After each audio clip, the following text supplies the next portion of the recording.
ng bayan, maasahan anumang panahon. Magandang hapon po sa ating lahat. Narito ang update sa lagay ng temperatura ngayong araw ng Martes, April 30, 2024 at sa mga thunderstorms na mamumuo sa ilang lugar. Patuloy na tumataas ang temperatura na nararanasan ng ating bansa at mga karatig bansa.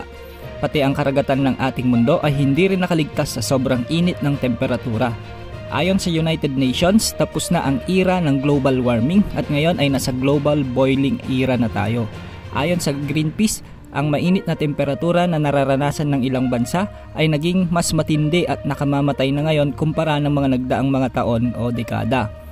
Ayon kay Jefferson Chowa ng Greenpeace campaigner, ang global boiling ay talagang ginawang termino upang bigyang diin ang urgency ng mga bansa at ang kalubhaan ng nangyayari ngayon. Mula noong 1980s, alam naman natin na ang temperatura ng mundo ay patuloy na tumataas at maraming mga siyentipiko ang makapagpapatunay nito.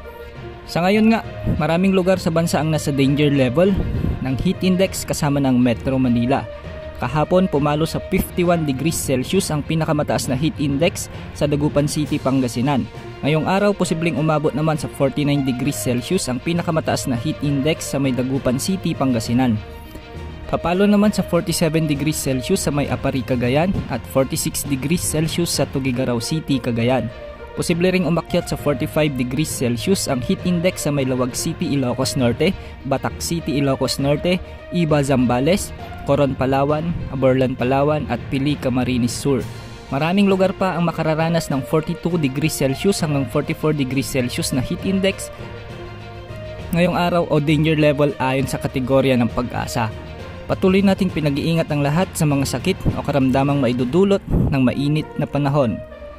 Para nga matugunan ang sitwasyong ito o ang global boiling, hinihikayat ng mga eksperto ang mga bansa na kumilos.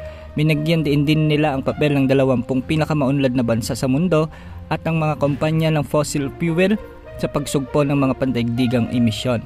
Samantala, posible rin ang mga thunderstorms na mamuo ngayong hapon sa maraming lugar dahil sa umiiral na easterlies at ng Intertropical Convergence Zone o ITCZ.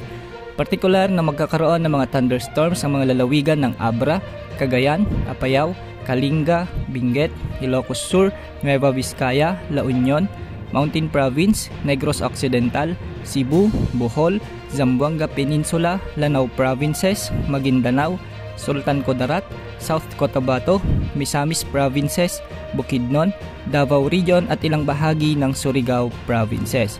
Maging handa sa mga posibleng pagbaha at pagguho ng lupa.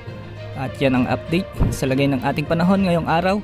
Ito po ang weather update ng bayan, maasahan anumang panahon. At yan ang update sa lagay ng ating panahon. Ito po ang weather update ng bayan, maasahan anumang panahon.